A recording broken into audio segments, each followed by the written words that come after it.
معذرت چاہتا ہوں کہ میں نے اپنا ریکارڈ کروایا ہے، میرا جو ویڈیو ہے جو فیس والا ہے وہ نہیں آ سکا، کیونکہ کسی وجہ سے نہیں آ سکا، کیونکہ میں تھوڑا سا گھریلو معاملات کی وجہ سے تھوڑا سا میں بزی تھا، اس لیے میں نے وائس ریکارڈ کیا۔ اور ریکارڈ کرانے کا بھی مقصد یہ تھا کہ بہت سارے کمنٹس آئے ہیں، الحمدللہ اچھے آئے ہیں، کچھ کمنٹس ایسے آئے ہیں جن کا جواب دینا میرے لیے ضروری تھا، تو میں نے جلدی میں وائس ریکارڈ کروایا، اور میں امید کرتا ہوں کہ آپ میرے اس ویڈیو کو بھی خوب دیکھیں گے اور لائک کریں گے اس کو، اور کمنٹ بھی الحمدللہ کریں گے۔ بسم اللہ الرحمن الرحیم۔ دوستو، کیسے ہو آپ لوگ؟ میں تو الحمدللہ ٹھیک ہوں، اور امید کرتا ہوں کہ آپ حضرات بھی بخیریت ہوں گے۔ میرا اس کے پہلے جو ویڈیو مولانا طارق جمیل اور سلمان خان پر آیا، مجھے امید نہیں تھی کہ اتنے لوگ دیکھیں گے۔ الحمدللہ تقریباً 1500 لوگوں نے اس کو دیکھا ہے، اور بہت سارے لوگوں نے اس کو پسند بھی کیا ہے۔ کچھ ایسے بھی کمنٹ آئے ہیں جو ٹھیک نہیں تھے، یعنی تنقیدی کمنٹ تھے، جن کا جواب میں انشاءاللہ ویڈیو میں دوں گا۔ میں تو مولانا طارق جمیل صاحب کا جو میں نے دفاع کیا ہے اپنے پہلے ویڈیو میں، تو وہ کوئی مسلک کی بنیاد پر نہیں تھا، بلکہ انسانیت، حقانیت اور مولانا صاحب کی پچھلی بے شمار خدمت کی بنیاد پر تھا۔ اگر یہی الفاظ دوستو مفتی اکمل صاحب یا مولانا منیب الرحمن صاحب یا پھر جناب طاہر القادری صاحب یا پھر کسی بھی مکتبہ فکر کے عالم کرتے تو میں ضرور ان کا دفاع کرتا، کیونکہ یہ سارے علماء جو ہے نا وہ میرے لیے قابل احترام ہیں، چاہے وہ اہل حدیث علماء ہوں، دیوبندی ہوں، بریلی ہوں، حتیٰ کہ اگر شیعہ کے عالم بھی ہوتے تو بھی میں ضرور ان کا دفاع کرتا۔ دیکھیں ساتھیو، مسلکی اختلاف اپنی جگہ پر ہے، لیکن جب بھی کوئی عالم کسی بھی مسلک کا ہو، کوئی خیر کا کام کرے تو اس کی حوصلہ افزائی کریں، اور اپنی آنکھوں سے تعصب کا چشمہ ہٹا کر محبت کی آنکھ سے دیکھیں، تو آپ کو اس میں کوئی برائی نظر نہیں آئے گی، اور اگر آئے گی بھی تو آپ خود ہی اس کی کوئی بہتر تعویل کر لیں گے۔ مولانا طارق جمیل صاحب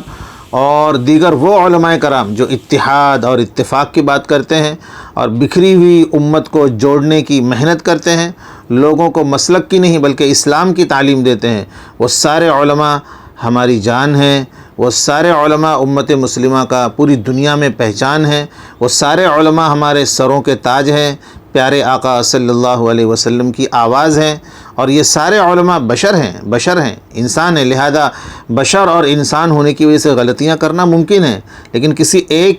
ایک غلطی کی وجہ سے ان کی پوری خدمت کو نظر انداز کر دینا، یہ کہاں کی انسانیت اور کون سا انصاف ہے۔ اگر مولانا طارق جمیل صاحب اتنے ہی برے ہوتے نا تو حضرت ثاقب رضا مصطفی ان سے ملتے نہیں، جناب طاہر القادری صاحب ان سے ملاقات نہیں کرتے، یا دیگر علماء کرام ان سے ملاقات نہیں کرتے،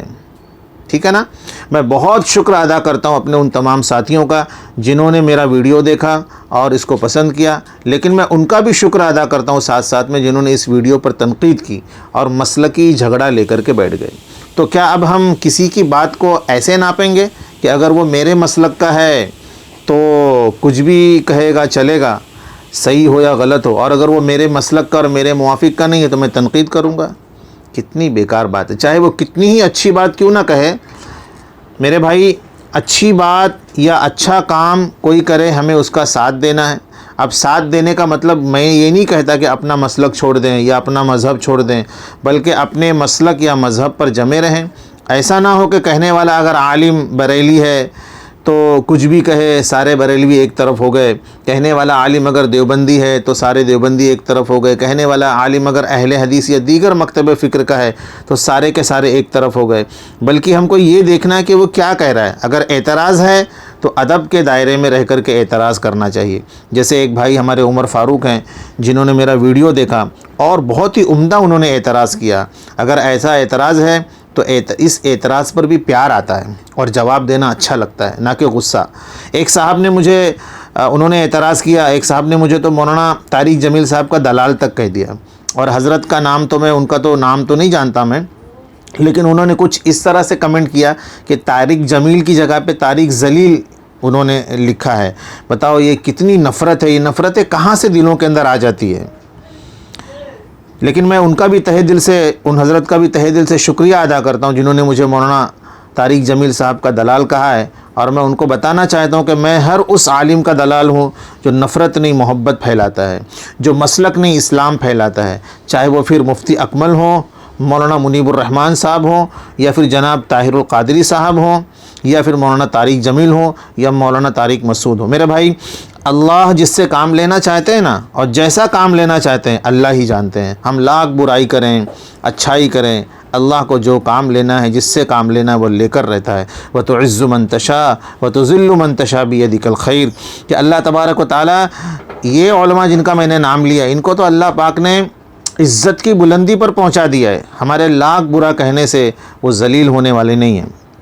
اگر آج انضمام الحق کے چہرے پر داڑھی آپ کو نظر آتی ہے، سعید انور کے چہرے پر آپ کو داڑھی نظر آتی ہے، آپ دیکھیں گے کہ حضرت جنید جمشید رحمۃ اللہ علیہ کہ جو شو بز کے ٹاپ پر تھے اور سنگنگ اور گانا گانے کے بہت بڑے استاد تھے، وہ ساری چیزوں کو چھوڑ کر کے اسلام اور ہدایت کے راستے پر آئے، تو اس کا سبب کون بنا ہے؟ اس کے پیچھے کس کی محنت ہے؟ عامر خان صاحب جو انڈیا کے بہت بڑے سپر اسٹار ہیں، ان کا یہ کہنا کہ حضرت میری فلم کے لیے دعا کریں، یہ دعا کا لفظ عامر خان کی زبان پر کیسے آیا؟ اس کے پیچھے کس کی محنت ہے؟ وہ کون ہے؟ تو وہ مولانا طارق جمیل صاحب ہیں۔ کیا ایسا کبھی ہو سکتا ہے یا ہوا ہے کہ ظلم کو ظلم سے، نفرت کو نفرت سے اور کفر کو کفر سے ختم کیا جا سکے؟ نہیں، ایسا نہیں ہوتا، بلکہ ظلم کو درگزر سے، نفرت کو محبت سے اور کفر کو اسلام کے ذریعے ہی ختم کیا جا سکتا ہے۔ ابھی حال ہی میں آپ نے دیکھا ہے کہ ثنا خان انڈیا کی ایک اداکارہ ہیں جو فلموں میں اور ڈراموں میں کام کیا کرتی تھی ادرنگی حالت میں، لیکن جب انہوں نے کسی عالم کا بیان سنا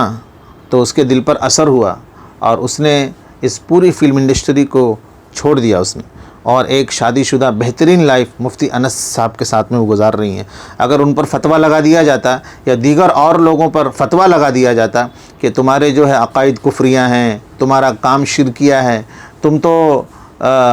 اسلامی سوسائٹی میں رہنے کے لائق ہی نہ ہو، تو بتاؤ یہ ہمارے قریب ہوتی، یہ ہمارے قریب آتے؟ اب قریب ہی نہیں آئیں گے تو پھر کیسے پھر اپنی سوچ کو اور اپنے کام کو تبدیل کرتے ہیں؟ لہذا کوئی اگر